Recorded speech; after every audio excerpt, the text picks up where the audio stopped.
This photo is the only proof I have. It started with a simple renovation job until I found a sealed room behind a wall.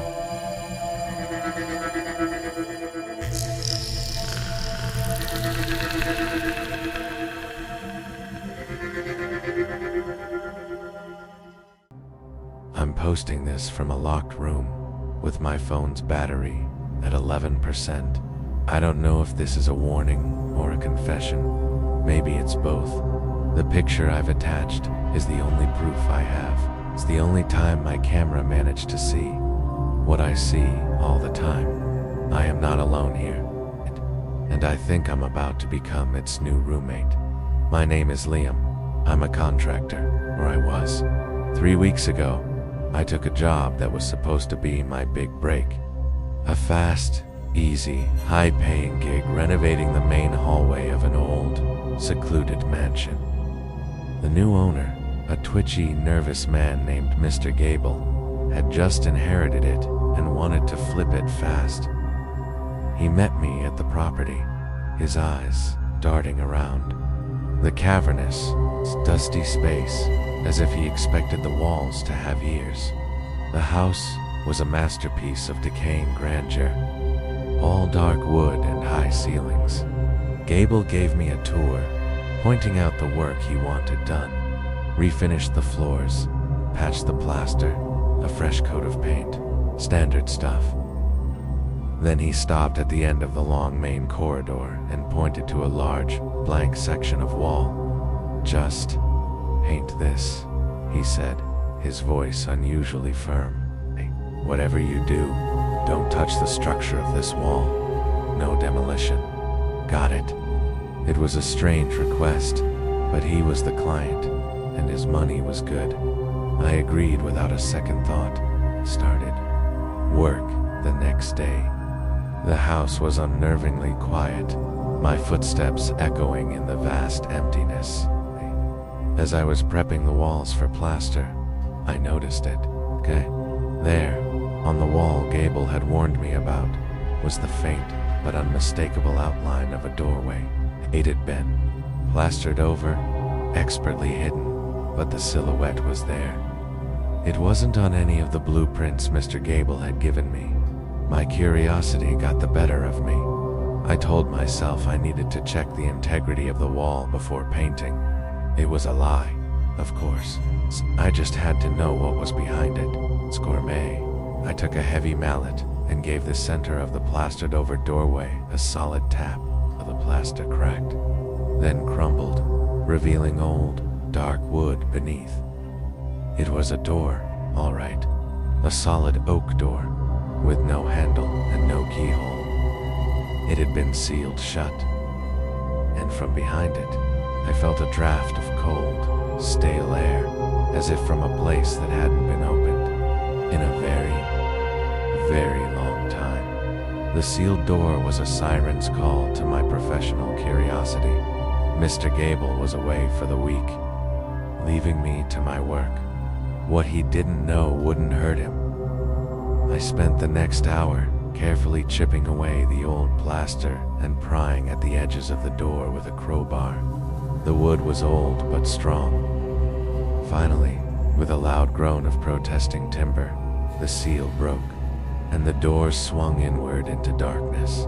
A wave of cold, musty air washed over me, carrying the scent of dust, dried flowers, and something else, something faintly metallic and unpleasant. I pulled out my phone and switched on its flashlight, aiming the beam into the darkness. I was looking into a child's bedroom, perfectly preserved, like a fly in amber. The room was a time capsule from what looked like the 1930s. A small, wooden bed stood against the far wall, a tattered teddy bear resting on the pillow.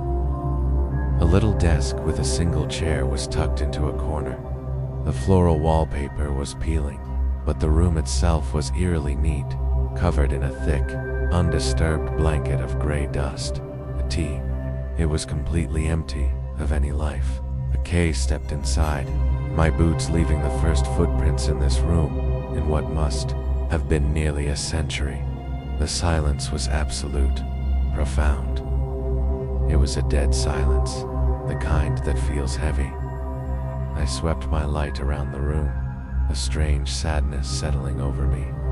Why would someone seal off a child's room? Felt tragic, like the sight of a long-forgotten grief. Saw nothing out of the ordinary, besides the room's very existence. After a few minutes of exploration, I stepped back out into the hallway, pulling the heavy oak door shut behind me. I decided I would patch the plaster around it tomorrow.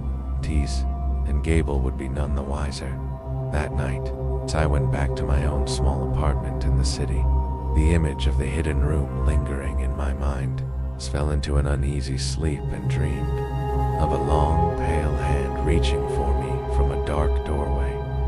I woke up in a cold sweat around 3 in the morning, and that's when I first heard it. A faint, rhythmic sound from my living room. It was a soft, gentle thudding, the sound of a small rubber ball being patiently, methodically bounced against a wooden floor. I don't own a rubber ball. Lie alone. I lay in bed, frozen, listening to the soft, steady rhythm of the bouncing ball. My apartment was small. The sound was coming from just beyond my bedroom door. Every logical part of my brain screamed that I was dreaming, that it was the pipes, that it was the neighbors. But the sound was too clear, too deliberate, too real. It had a weight and a cadence that was undeniably physical. After what felt like an eternity, I forced myself to move. Tease, I slipped out of bed, my feet silent on the cold floor, crept to my bedroom door and pressed my ear against it. My breath held tight in my chest. The bouncing continued, its rhythm as steady as a metronome. There was no other sound, no footsteps, no voice, just the gentle, maddening bounce. I grabbed the heaviest thing I could find, a thick glass paperweight from my desk, and slowly, silently, turned the doorknob. I took a deep breath and threw the door open, ready to confront an intruder, a prankster, anything. The living room was empty. The first rays of dawn were just beginning to filter through the blinds, casting the room in a pale, gray light. Everything was exactly as I had left it. The furniture was in place. The windows were locked. There was no one here. And the bouncing sound had stopped the instant I opened the door. I stood there for a full minute, my heart hammering against my ribs, the paperweight feeling foolishly heavy in my hand. I scanned every corner, every shadow. Nothing. I was completely alone. I was starting to question my own sanity when my eyes fell on the floor in the center of the room. There, in the middle of my hardwood floor, was a single, small indentation. It was a perfect, shallow circle, the kind of mark a bouncing ball might leave in old, soft wood. It hadn't been there before. I knelt down, my fingers tracing its outline. It was real. I hadn't imagined it. A new, colder fear began to seep into me. This wasn't a home invasion. This was something else. I spent the rest of the day in a state of agitated paranoia. I checked the locks on my doors and windows a dozen times, but I knew it was useless. Whatever had been in my apartment last night hadn't needed a key. As dusk fell, I knew I couldn't stay in my own home. I packed a small bag and drove back to the one place that felt connected to this madness. I was going to spend the night at the old mansion. I needed to be closer to the source. Arriving at the mansion as night fell was a completely different experience. The decaying grandeur that had seemed charming in the daylight now felt menacing. The tall, dark windows looked like empty eye sockets. The silence was no longer peaceful, it was watchful. I let myself in, the sound of the heavy front door echoing through the cavernous space. I was armed with a powerful flashlight and a growing sense of dread. I decided to make the long, dusty hallway my base of operations. It felt safer than being inside one of the enclosed rooms. I set up a sleeping bag on the floor, my back against the wall opposite the hidden nursery. From here, I could watch the door. I had a clear view. Anything came out, I would see it. For hours, nothing happened. The silence of the old house was absolute, broken only by the sound of my own breathing. I must have dozed off, because I was jolted awake by a noise. It wasn't the sound of a bouncing ball. It was a faint, musical, tinkling, melodic sound of a wind-up music box. And it was coming from inside the sealed room. I grabbed my flashlight, my hands slick with sweat, and aimed its beam at the old oak door. It was closed, just as I had left it. But the music was clear. Its simple, repetitive lullaby, a chilling counterpoint to the oppressive silence, played its tune through once, then twice, and then fell silent. I sat there, every nerve on fire, staring at the door. I was waiting for the hand, for the ghost, for something to emerge, but nothing did. The silence returned, heavier than before. I was starting to think it was another psychological trick, a way to unnerve me when I noticed something was wrong. I swept my flashlight beam across the door again and again. My mind struggled to process what I was seeing. The door was still closed, but it was different. It was cleaner. The thick layer of dust that had covered it, the dust that I had left my own handprints on when I'd forced it open, was gone. The surface of the door was wiped clean, as if someone had meticulously polished it while I slept. Then I lowered the beam to the floor. It's my own footprints, the ones I had left in the thick dust of the hallway when I arrived, were still there. But leading from the threshold of the nursery door, moving out into the hallway and then back into the room, was another set of prints. They were small, delicate, and bare, the footprints of a small child. They had appeared while I was asleep, right in front of me. And they had walked a perfect circle around my sleeping bag before returning to the room. The sight of those small, bare footprints in the dust sent a tremor of pure, primal fear through me. This wasn't just a haunting. This was an interaction. Something had come out of that room, studied me as I slept, and then retreated. The clean door, the childish footprints, it was all a deliberate, silent message. A message that said, I was here. I can get to you whenever I want. I scrambled back from the door, my mind racing. What was I dealing with? A child's ghost. But what about the hand I had dreamed of? The unsettling feeling of a much older, more malevolent presence. The two things didn't fit. I spent the rest of the night huddled at the far end of the hallway, my flashlight beam fixed on the nursery door, my mind a whirlwind of terrifying possibilities.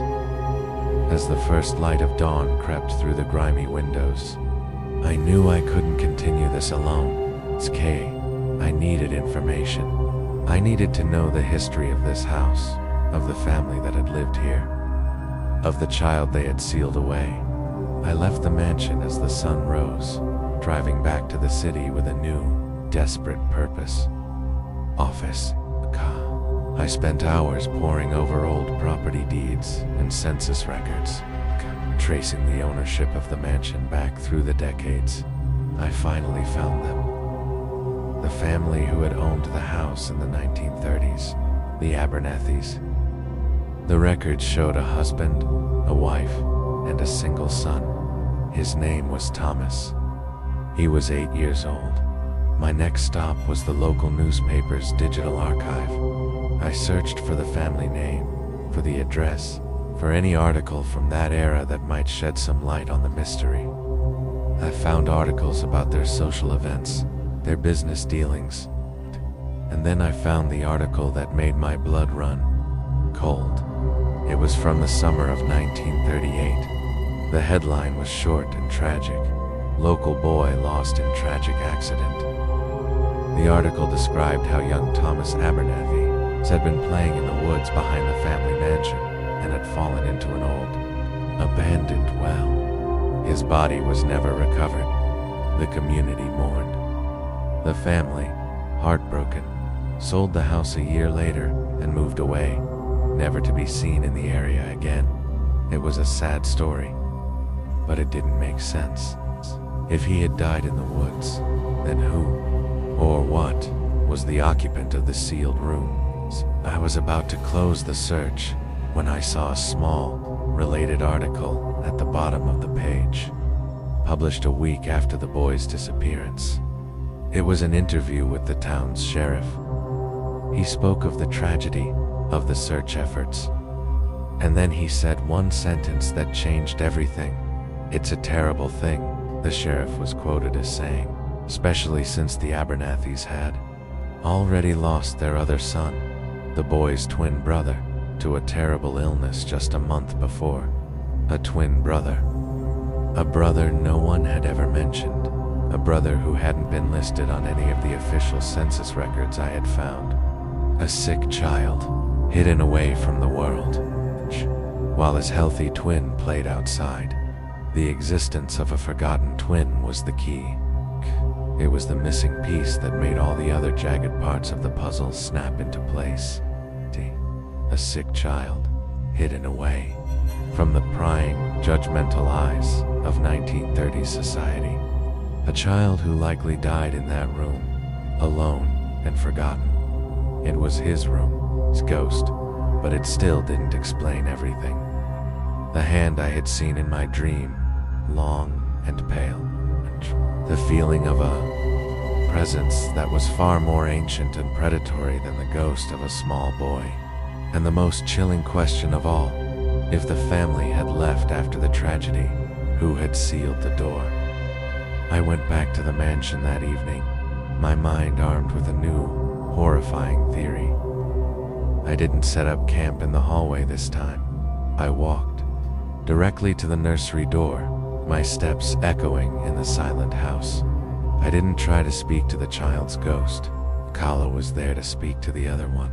So the one I now suspected had been the real prisoner all along. I stood before the clean, polished door.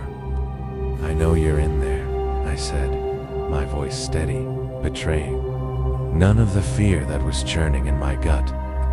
"I'm not talking to Thomas. I'm talking to his imaginary friend. It's the one from the stories. The long, pale man from behind the wall." The silence in the house deepened.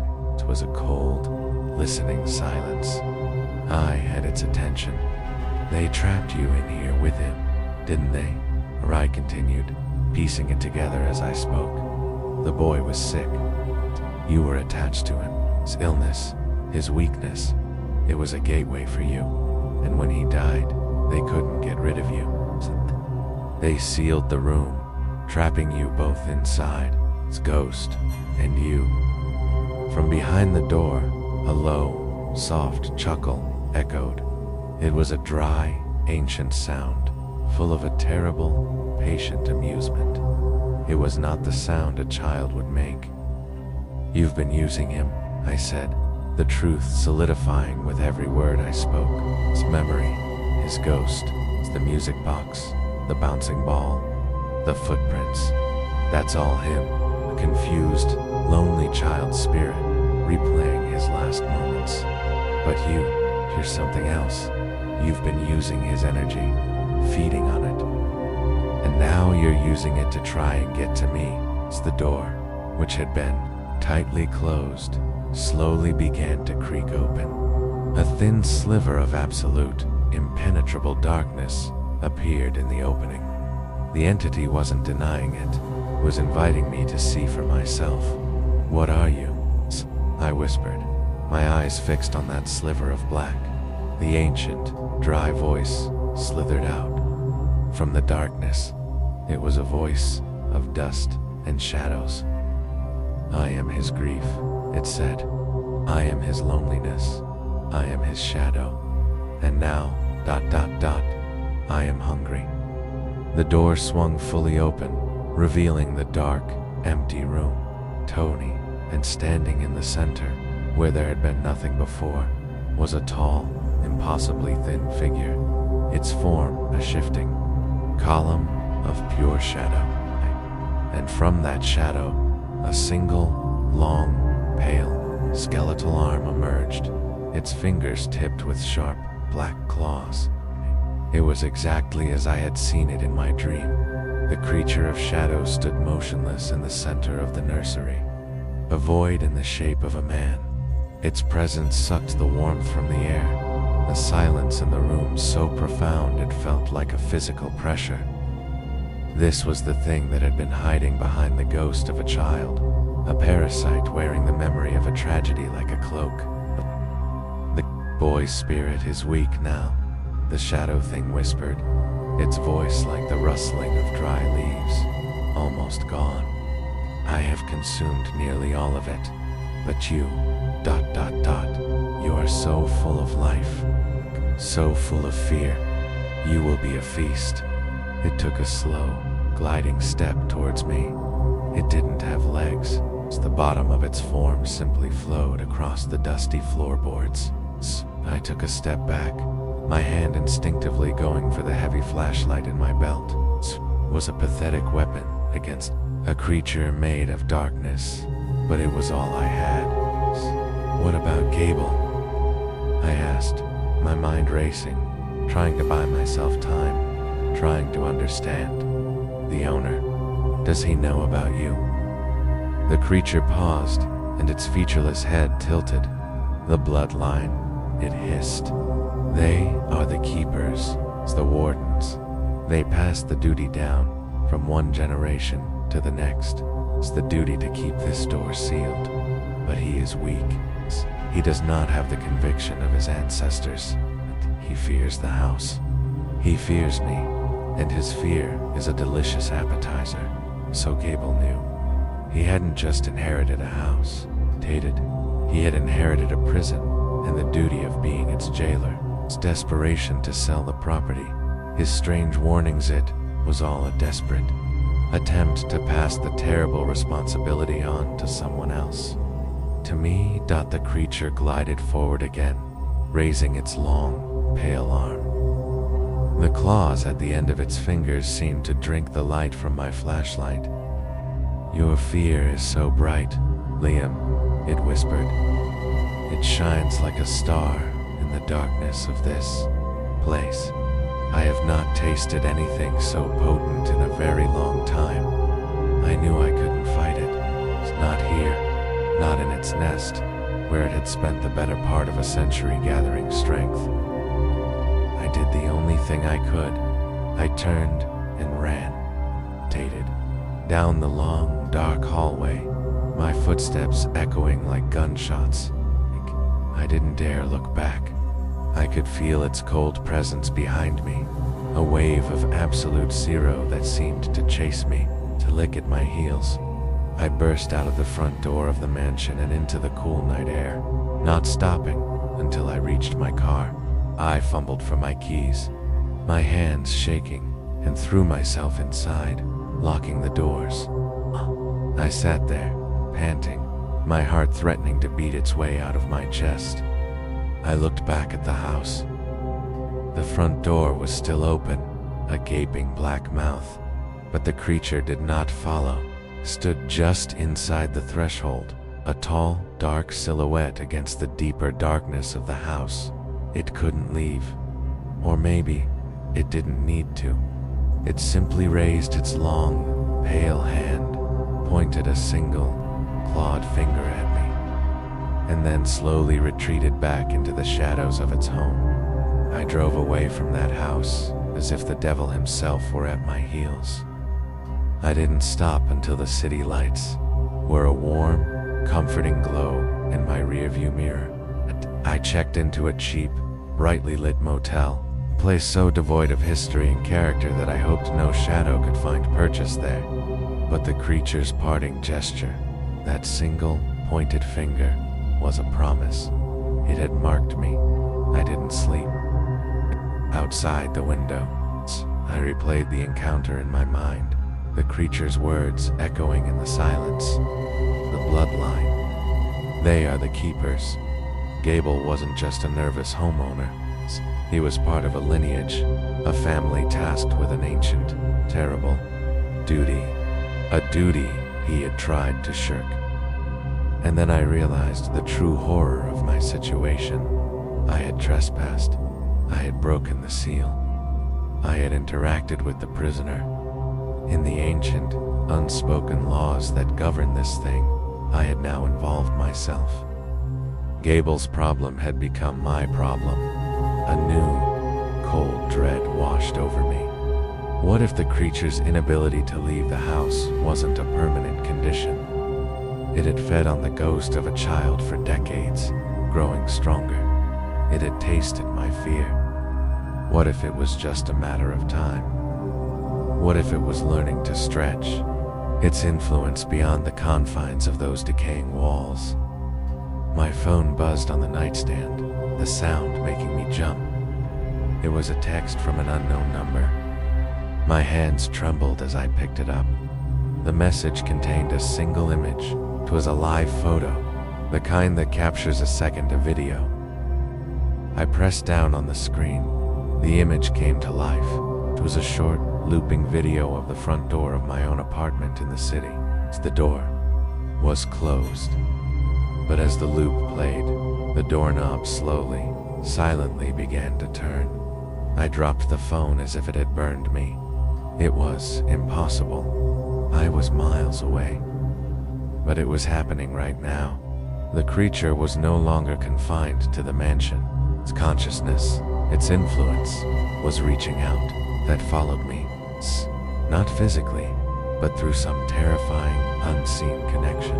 Litz is showing me that nowhere was safe. My home, my sanctuary, was just another room in its new, larger prison. A second text came through. It was just one word: soon. The message was a death sentence, delivered in a single word: soon. It meant my time was running out. There to the motel room. Once a sterile sanctuary, now felt like a cage. The creature wasn't just haunting the mansion anymore. It was projecting its power, its presence, across the distance. The doorknob turning was a demonstration, a flexing of its new muscles. I felt a surge of desperate anger. Its ties. I would not be a passive victim, waiting for a shadow to consume me. Gable had dragged me into this. He was the warden who had abandoned his post. He owed me answers. He owed me a solution. I spent the next hour frantically searching online, using what little I knew about him. I found the real estate company he was using to sell the mansion, a test. I found his name, and from there, his business address in the city. He wasn't just a nervous heir. He was a wealthy property developer, sitting in a glass tower downtown while I was being terrorized by his family's secret. I drove back into the city as the sun rose, fueled by a reckless, furious energy. I found his office building, a sleek, modern skyscraper that was the very antithesis of the decaying mansion. I bluffed my way past security, claiming I had an urgent delivery for him. Cook. I took the elevator to the top floor and found his office. I didn't knock, the door open. He was sitting behind a massive, polished desk, on the phone, looking surprised and annoyed. When he saw me, his face went pale.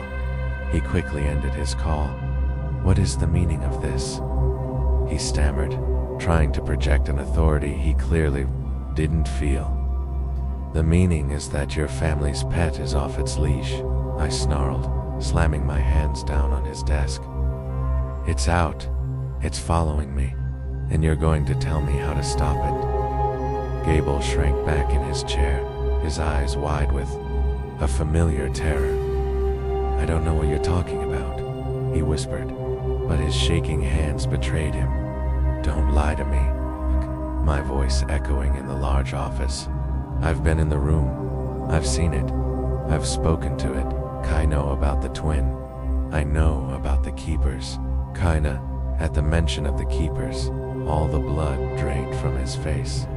He finally understood that I knew the truth. "You fool," he breathed, his voice trembling. "What have you done? You were just supposed to paint the wall. You weren't supposed to know." "Well, I know now," I said, leaning closer, my voice dropping to a low, dangerous whisper. "And you have two choices. You can either tell me everything you know about how to contain it, or I walk out of this office and tell the entire world about the monster in your family's mansion. I will tell them about the bones of the child in your walls. It's your choice." He stared at me, his mind racing, trapped. The warden had just been imprisoned by the man he had tried to make the new inmate. Gable stared at me, his carefully constructed world crumbling around him. The terror in his eyes was slowly replaced by the weary resignation of a man whose family secret had finally come to light. Slumped back in his expensive leather chair, a broken man. "There is no way to stop it," he said, his voice a hollow whisper, only to contain it, to weaken it. He spent the next hour telling me the story. A story passed down through generations of his family, a grim inheritance of duty and fear. The creature, he explained, was an ancient entity, a shadow of sorrow, that had been drawn to the Abernathy family centuries ago. It was a psychic parasite that fed on grief, loneliness, and fear. It was usually dormant, weak, until it found a suitable host, someone with a deep, profound well of sadness. The sick twin, hidden away and forgotten, had been the perfect host. The creature had latched onto him, and when the boy died, it had consumed his spirit entirely, becoming strong. The family, unable to exorcise it, had done the only thing they could. They performed an old ritual, a ritual of binding, sealing the room and trapping the entity inside with the last physical remnants of its host. "The binding has two anchors," Gable explained, his eyes distant. "A physical anchor and a spiritual one. The physical anchor is the room itself, the walls that hold the bones. The spiritual anchor, ... is the bloodline. A member of our family must live on the property, acting as a warden. Our presence, our life force, reinforces the seal. Quote, it keeps the creature weak, dormant. Quote, I stated, the accusation cold and sharp. Quote, he confessed, looking away in shame. My father did it. His father, before him. They spent their lives as prisoners in their own home. Their vitality slowly drained by that ... thing. I saw what it did to them. I refused. I thought if I just sold the house, if I just walked away, the problem would disappear. It didn't disappear, I said. It got stronger. And it's attached to me now. 'Cause you entered the room, Gable whispered, his face pale. You broke the seal and made a new connection. It sees you as a new potential host, a new source of food. And without a warden on the property, the binding is failing. It's learning to project itself beyond the walls. So how do we fix it? I demanded. How do we put it back in its cage? Gable finally looked at me, a flicker of his family's long-lost resolve in his eyes. We have to restore the binding, he said. We have to go back to that house. We have to perform the ritual again. And we have to give it a new anchor, a new warden. He paused, his gaze heavy. The ritual requires two people, one to read the words, and one to be the offering. The word offering hung in the sterile air of the office, cold and heavy as a tombstone. My mind instantly recoiled. An offering, a sacrifice. He was talking about a human sacrifice. You're insane, I said, my voice low and shaky. You want to lock someone else in that house for another century of misery. It is the only way, Gable insisted, a desperate fire in his eyes. He stood up and went to a heavy, antique safe in the corner of his office. He spun the dial, his movements practiced and sure, and pulled out a thick, leather-bound book. It was not the child's diary. This was much older, its cover worn smooth with age. This is the Abernathy Grimoire, he said, placing the heavy book on his desk. It contains the history of the creature and the ritual of binding. It has been our family's burden for generations. He opened it carefully. The pages were brittle, filled with archaic, spidery handwriting. May, the ritual doesn't require a death. It requires a presence. A life force to anchor the binding, to keep the creature dormant and contained within the walls of the room. He looked up at me, his expression a mixture of fear and a grim, terrible resolve. My ancestor who first bound it, ... He volunteered. He lived out his life in that house, never leaving the grounds. His son took his place, and so on. A chain of wardens, a chain that I broke. So you want me to be the new warden? I asked, my voice laced with disbelief. You want me to lock myself in that haunted mansion for the rest of my life? No, Gable said, and for the first time, I saw a sliver of courage in him. The failure is mine. The duty is mine. I will be the offering. I will become the warden. It is my name, my blood, my responsibility. I have run from it my entire life, but you have shown me that there is no escape. T stared at him, stunned. He was willing to sacrifice his own life, his freedom, to correct his mistake. But I cannot do it alone, he continued, his voice urgent. The ritual is complex. While one person presents themselves as the anchor, the other must read the words of binding to forge the new lock. I need you to be the one who reads, Liam. I need you to be the one who turns the key. He was asking me to be his jailer, to condemn him to a lifetime of silent, draining servitude to a creature of shadow. It was a horrifying choice. But what was the alternative? To let the creature loose upon the world, to let it feed on countless, innocent lives. I looked from Gable's desperate, pleading face to the ancient, open book on his desk. I thought of the turning doorknob in my apartment. I thought of the creature's hungry, whispering voice. There was no other choice. Tell me what we need to do, I said. The journey back to the mansion was a silent, tense affair. Gable drove, his hands gripping the steering wheel, his face a pale, determined mask. I sat beside him, the heavy grimoire on my lap, its ancient leather cool to the touch. The city, with its bright lights and bustling crowds, seemed a world away, a life I was leaving behind. We were two soldiers, marching toward a battle we were not sure we could win. We arrived at the house as dusk was settling. The mansion stood, dark and silent against the twilight sky. A sleeping beast, its malevolent presence seemed to pulse in the air, stronger than ever before. It knew we were coming, was waiting. We entered the house, our footsteps echoing in the vast, empty hallway. The air was frigid, and the door to the nursery stood wide open, a gaping wound of blackness at the end of the corridor.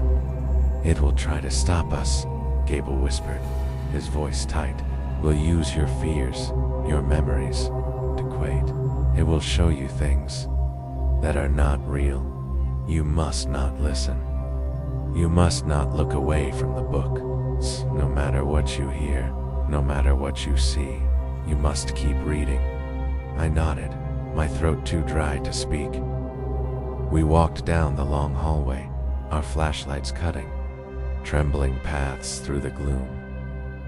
As we approached the nursery, a sound began, a soft, gentle weeping. The sound of a lonely child. It was the first sound I had ever heard in this house, and it was designed to break my heart, to make me hesitate. I steeled myself, my eyes fixed on the book in my hands. We stopped at the threshold of the room. The darkness within was absolute. It is in there, Gable said. In its nest. I will go in. I will present myself. When I give the signal, you begin reading, and you do not stop until the door is sealed. He handed me a small bag. Inside were a hammer and several long, iron nails. The old ritual used mortar and brick, he said. Ku, we don't have time for that. This will have to suffice. Ku took a deep breath. A man walking to his own execution. He stepped through the doorway and into the blackness. I stood alone in the hallway, the book in one hand, the bag of nails in the other, my heart pounding a frantic rhythm. I waited. A moment later, Gable's voice, strained and full of effort, came from within the room. Now, Liam, read now. I opened the grimoire, aimed my flashlight at the brittle, yellowed page, and began to read. The words were ancient, a language I did not understand, but I spoke them aloud, my voice trembling but clear. As the first archaic syllables left my lips, a wave of intense psychic pressure erupted from the room, pushing against me, trying to force me back. And the nightmare began.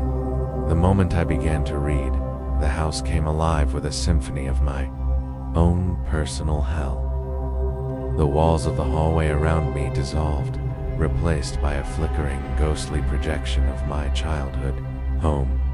I saw my mother, young and healthy, turn to me with sorrowful eyes, begging me to stop, telling me I was making a terrible mistake. Don't listen, Liam. Keep reading. Gable's voice, faint and strained, cut through the illusion. I squeezed my eyes shut, focusing only on the words on the page, my voice shaking as I continued the ancient incantation. The pressure intensified. A wave of icy cold washed over me, so potent it felt like being plunged into a frozen lake. I could feel the creature's rage, its desperate, furious attempt to break my concentration. I risked a glance into the room. The darkness was no longer empty. It was a swirling vortex of shadow, and in its center, I could see the silhouette of Gable, standing defiant. The shadow was lashing out at him, wrapping around him like black, smoky tentacles, but he held his ground. He was the anchor, and his presence was giving me the time I needed. The ghostly projection shifted. Now I saw Sarah, my ex-girlfriend, standing before me, her face a mask of betrayal. "This is what you do, Liam," she spat, her voice full of venom. "You always run. You always choose the easy way out. You're a coward." Tear. Her words were a poisoned dart, striking at my deepest insecurities. My voice faltered. The words of the ritual caught in my throat. The pressure from the room lessened for a moment, and I heard Gable cry out in pain. "Don't let it win, Liam," Kay yelled. "It's a lie. None of it is real." His voice snapped me back.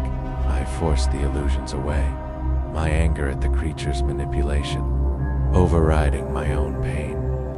I found my place in the book and continued reading, my voice louder now, more forceful. The hallway flickered back to its dusty, decaying reality. I was nearing the end of the passage, the final words of binding drums as I spoke. Them, The heavy oak door to the nursery began to slowly swing shut on its own, propelled by an unseen force. The vortex of shadow inside the room let out a final, deafening psychic shriek, a sound of pure, trapped fury. The door closed with a deep, final boom that shook the entire house. I stared at it, panting, the book still open in my hands. The ritual was complete. The door was closed, but it wasn't sealed. I dropped the book and fumbled for the bag. I grabbed the hammer and one of the long iron nails. I had to finish the job. I had to drive the nails home and make the prison absolute. I hammered the first iron nail into the seam where the ancient oak door met its frame. The sound was deafening in the sudden, profound silence. Each strike was a punctuation mark, a final, declarative statement. One nail at the top, one at the bottom, then two on each side. The door was pinned, secured, the seal reinforced, not with mortar, but with cold, hard iron. When the last nail was driven home, I collapsed against the opposite wall, my body trembling with exhaustion and adrenaline. The house was still. The air, which had been thick with malevolent pressure, was now light and neutral. The cold was gone. The silence was no longer watchful. It was just empty. We had done it. It was over, but the victory was a hollow, tragic thing. Gable was gone, a willing prisoner in a timeless prison. He had sacrificed his life to correct his mistake, a ghost of a man standing guard over a ghost of a shadow. Ty was free, but the knowledge of what lay behind that door, of the price that had been paid, would be my own lifelong prison.